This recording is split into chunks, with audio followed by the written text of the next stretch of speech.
तुम लोगों ने बताया नहीं तुम कौन से गॉड को मानता? I think Shiva is a big God. जो गॉड अपनी वाइफ के मरने पे ऐसे कॉमन मैन की तरह रोता हो, वो गॉड कैसे हो सकता है?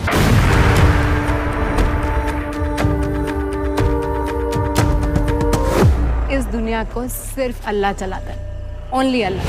क्या बदतमीजी है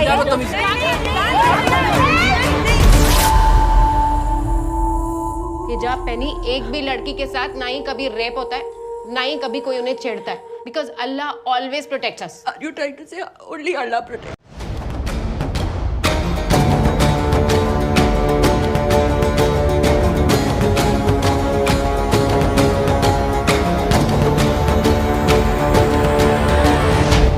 आजकल बेटियां बहुत ही खतरे में हैं और बेटियों की रक्षा करने वाले मौज काट रहे हैं।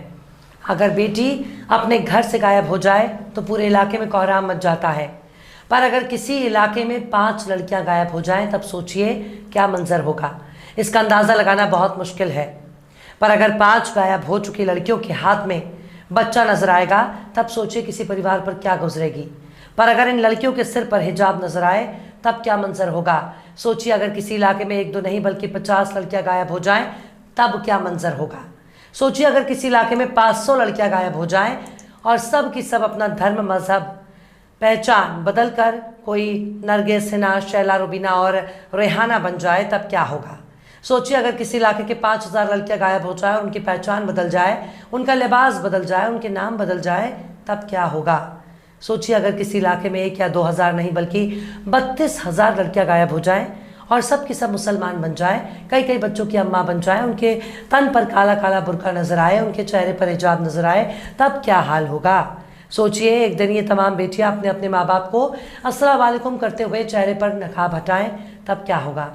क्योंकि अगर किसी इलाके से 32,000 लड़कियां गायब हो जाएं और सब की सब मुस्लिम लड़कों के इश्क में पागल हो जाएं तब तो पूछा जाना चाहिए कि 32,000 लड़कियां जब बेगम बन रही थी तब हमारे देश के जांच एजेंसियां कौन सा मुर्ग मुसल्लम तोड़ रही थी, तब सूबे का खुफिया विभाग कौन सा मैखाने में जाम छलका रहा था, तब हमारे देश के बड़े बड़े नेता कौन से छमिया डांस देख रहे थे, तब कच्चे वाली सेना कौन से संतरा छील रही थी, तब बजरंग दल कौन सा गांजा फूक रहा था। यही तो है वो सवाल जिसका जवाब देने में जबान हलक में अटक रही है।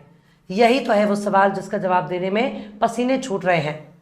यही तो है वो सवाल जो 32,000 लड़कियों के गायब होने की दास्तान से पर्दा हटा रही है। पेश है 32,000 शौहर और इन 32,000 बेगम साहिबा के 4-4 बच्चों की दास्तान। नाम है द केरला स्टोरी। ये ठीक वैसे ही है जैसे द कश्मीर फाइल्स आया था और फिल्म बनाने वालों ने झोला भर भर कर पैसे कमाए और चले गए। लेकिन द केरला स्टोरी अपने साथ इतने सारे सवाल लेकर आई है कि इन सवाल को पूछने वाला दूर दूर तक कोई नजर नहीं आ रहा। लेकिन अगर किसी इलाके से 32,000 लड़कियां गायब हो गई तो केरल के लिए नहीं बल्कि भारत के खिलाफ बहुत ही शर्म की बात है। यह हमारे 56 इंची प्रधानमंत्री पर सवाल है। केरल के हिंदू इतने ज्यादा खतरे में हैं कि पिछले 10 साल में 32,000 से ज्यादा लड़कियां गायब हो चुकी हैं। उनको मुसलमान बनाया जा चुका है, जो कई बच्चों की अम्मा बन चुकी हैं। अगर हिंदू अपने देश में सुरक्षित नहीं तो क्या उन्हें पाकिस्तान चले जाना चाहिए। एक तरफ हमारे मोदी जी का राज है, बड़े बड़े और कट्टर सनातनी भी हमारे ही देश के नेताओं और मंत्रियों में शुमार हैं। इसके बावजूद भी हिंदू बहुत खतरे में हैं। हिंदुओं पर मंडराने वाले इस बेमियादी खतरे से बचने का क्या तरीका हो सकता है। केरल से 32,000 लड़कियां गायब हैं, फिर भी मोदी सरकार बिल्कुल खामोश है। एक शख्स के गायब होने पर जब सियासी भूचाल आ जाता है तो 32,000 लड़कियों के गायब होने पर खामोशी क्यों? क्या केरल के मुद्दे पर खामोश रहना ही मोदी जी के लिए बेहतर है? मतलब जिस राज्य में इतना बड़ा कांड हो गया, आखिर उस राज्य में केंद्रीय एजेंसियां रेड क्यों नहीं करती? उन 32,000 लड़कियों के 32,000 माँ बाप और उनके रिश्तेदारों से पूछताछ क्यों नहीं करती? लेकिन अब कर्नाटक का चुनाव नजदीक है और ठीक 5 दिन पहले 26 अप्रैल को इसे ट्रेलर रिलीज किया गया है। इस फिल्म को सच्ची घटना पर आधारित बताया जा रहा है। देश की बड़े पत्रकारों में शुमार अंजना ओम कश्यप ने बिना लाग लपेट, बिना सवाल इस एजेंडे को फैलाने में जुट चुकी हैं। उन्होंने ट्वीट करके साफ जाहिर कर दिया कि वो भी एजेंडाबाज गेरुआ टोले का हिस्सा है। वो लिखती हैं कि हमारी बेटियों के लिए नजर न आने वाले खतरे छिपे हुए हैं, जिनके सच से पर्दा हटाने का वक्त आ गया है। वो लिखती हैं कि द केरल स्टोरी 5 मई को दुनिया भर के सिनेमाघरों में रिलीज हो रही है। ये अपनी बेटियों को बचाने का वक्त है। फिल्म में वे शालिनी उन्नीकृष्णन के रोल में दिखेंगी। हिंदू परिवार से ताल्लुक रखने वाली शालिनी अब फातिमा बन चुकी हैं। ये कहानी बस शालिनी की ही नहीं है, बल्कि उसकी जैसी 32,000 महिलाओं की है जो केरल से गायब हो चुकी हैं।